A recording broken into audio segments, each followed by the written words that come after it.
Herkese merhaba, ben Cumhur Eşin. Almanya ABC'sinin yanında kültürler arası yetkinlik konuları devam ediyor. Bugün ben özel bir video çekmeye karar verdim. Özellikle son zamanlarda yurt dışına yeni dalga olarak yerleşmiş olan expat insanlarımızla çok karşılaşıyorum.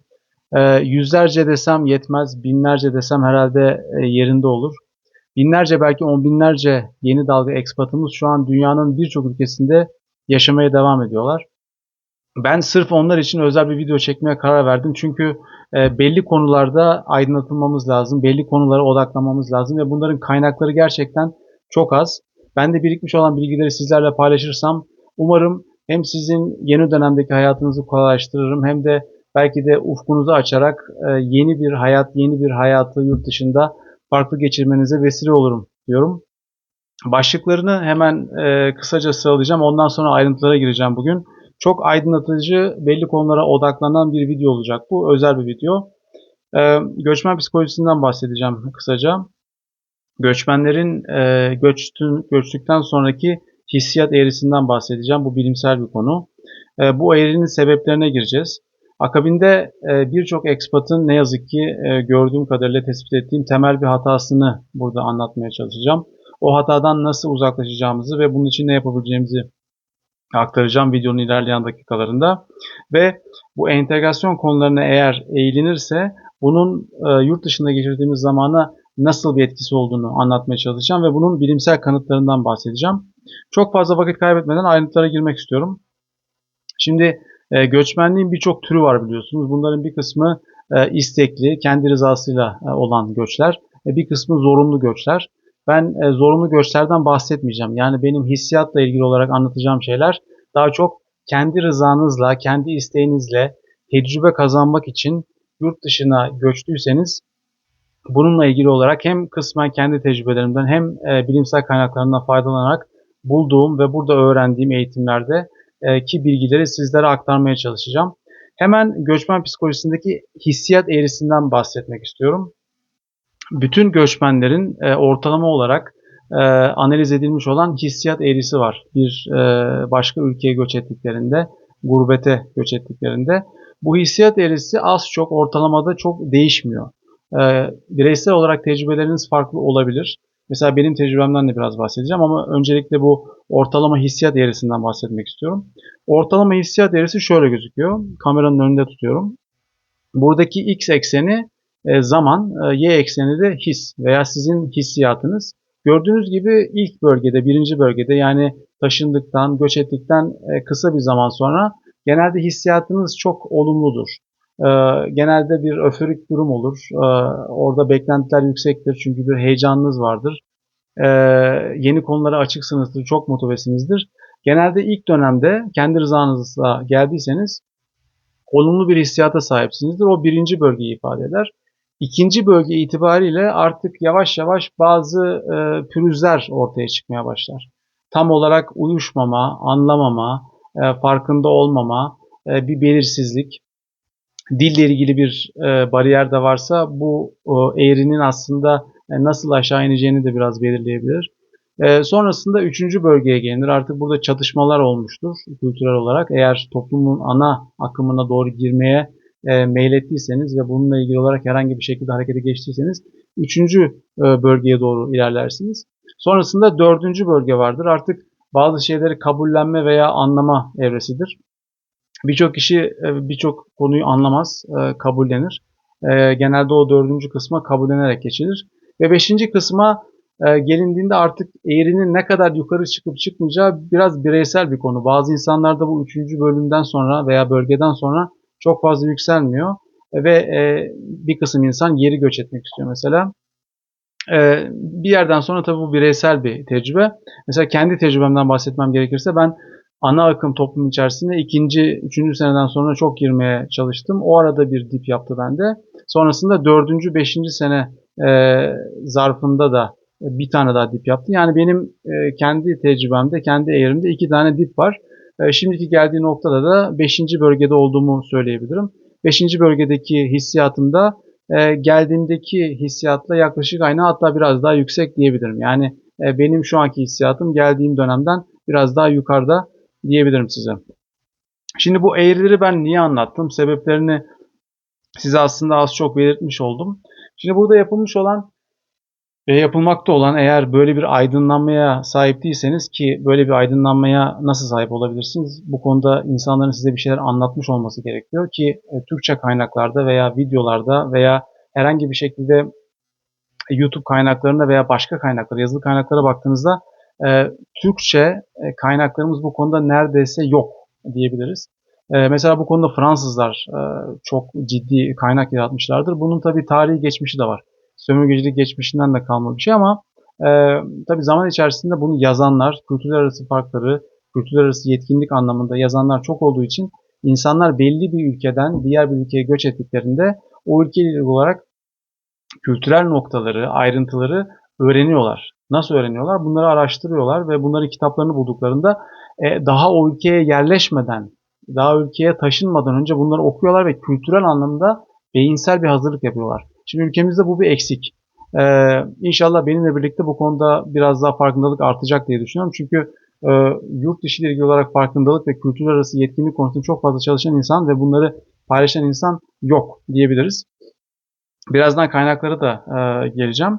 Şimdi expatların, özellikle son dönem yeni dalga expatlarımızın yurt dışında yaptığı temel hatalardan bir tanesi ne? Ben onlarla konuşmaya başladığımda genelde kültürler arası yetkinlik konularına ve entegrasyon konularına eğilmeleri gerektiğini söylüyorum. Bunları e, yavaş yavaş kendilerinin içselleştirmesi gerektiğini ve öğrenmesi gerektiğini söylüyorum. Ve bunları aktardığımda bir yıllık olabilirler, 2 yıllık olabilirler, 3 yıllık olabilirler. Genelde şöyle tepkilerle karşılaşıyorum. Bu çok sık karşılaştığım bir şey. İşte şimdi okulla uğraşıyoruz. Şimdi bir ev olayımız var. İşte şimdi bir iş olayını halledebilirsek, işte ben işimi buldum ama eşim daha işini bulmadı gibi e, geri dönüşler oluyor bana.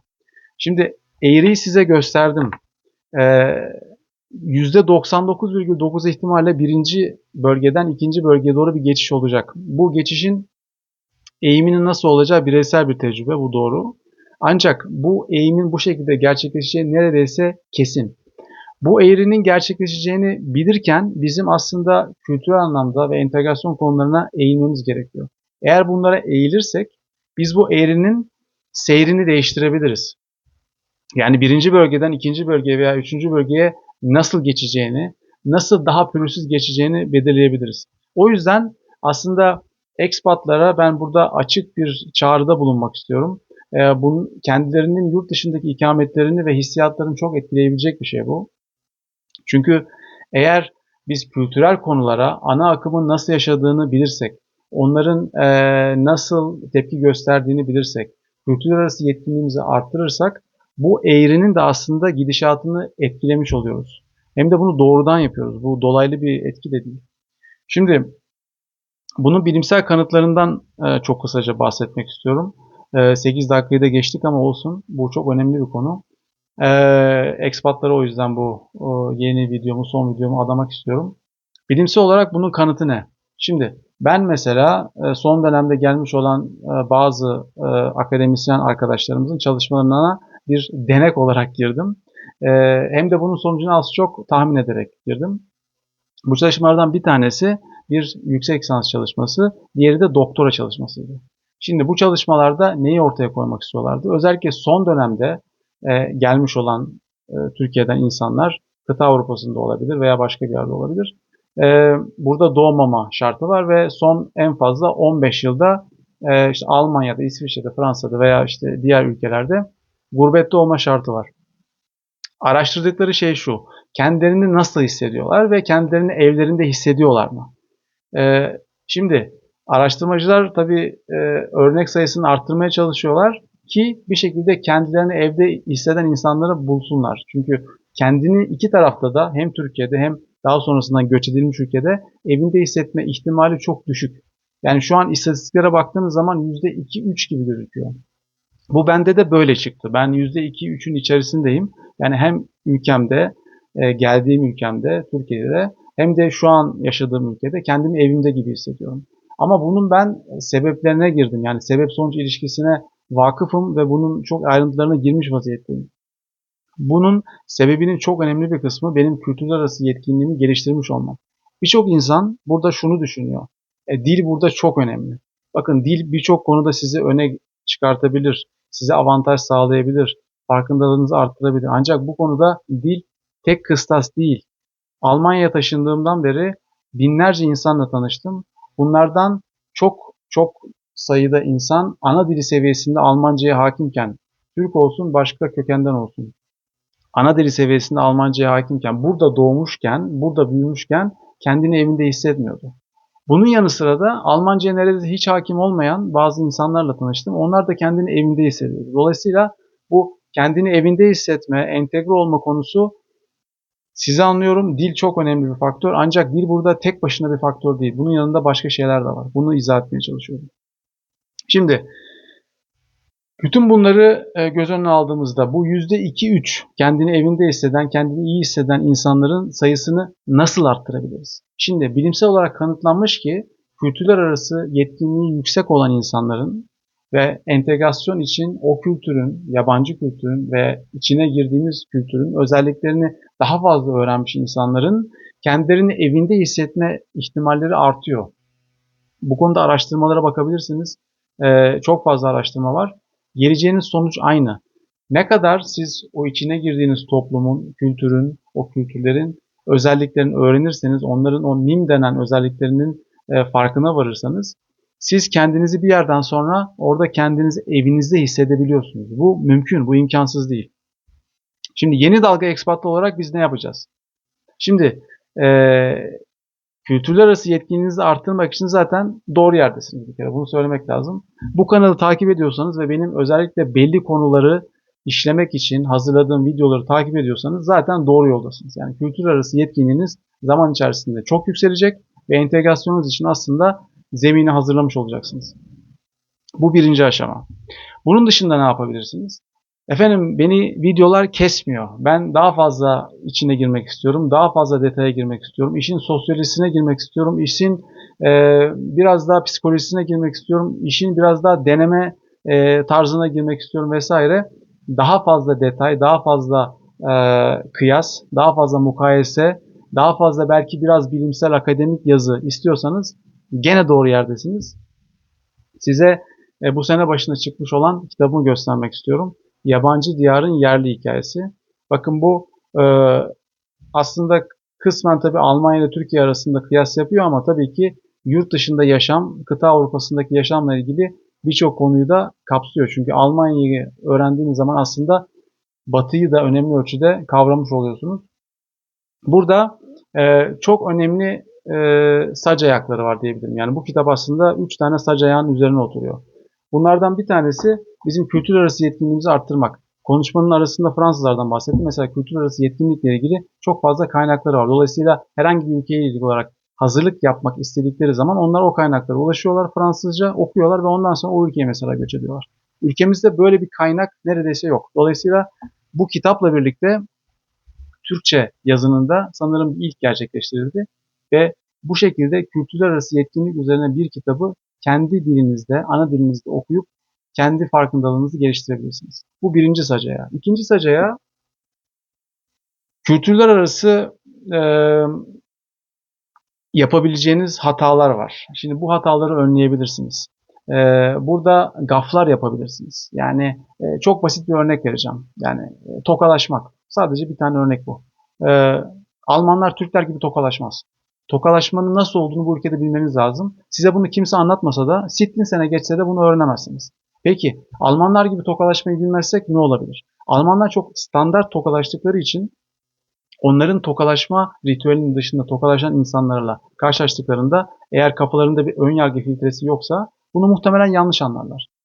Hemen örneği anlatmaya çalışacağım. Onlarla tokalaşırken eğer göz teması kurmazsanız bu üç şekilde anlaşılır.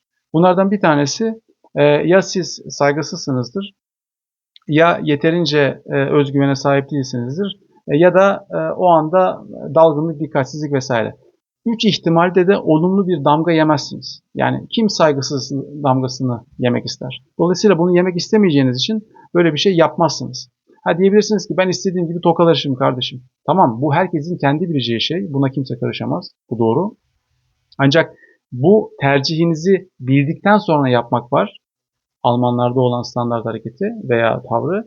Bunu bilmeden yapmak var. Yani ikisi arasında fark var. Dolayısıyla ikinci sacaya kitabın kültürler arası gafları bir şekilde ortadan kaldırmak ve bunları önlemek. Önleyici bir sacaya.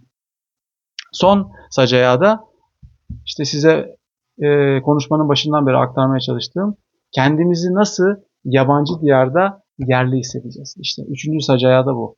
Eğer kültürler arası yetkinliğimizi artırırsak ve entegrasyonla ilgili konularda farkındalığımızı artırırsak bir yerden sonra o yabancı olarak geldiğimiz yerde kendimizi yerli olarak hissedeceğiz. Aynen benim burada kendimi bir yerli gibi hissettiğim gibi. Çok konuştum bu sefer. Çok dolu bir video oldu. Umarım sizler için bilgilendirici bir video olmuştur. Paylaşmayı, beğenmeyi, abone olmayı sakın unutmayın diyorum. Eğer sorularınız varsa lütfen ayrıntılı sorularınızı yorumların içine, aşağıya yorumların altlarına yazın diyorum. Bunlara teker teker cevap vermeye çalışacağım. Umarım sizler için çok aydınlatıcı ve bilgilendirici bir video olmuştur diye düşünüyorum.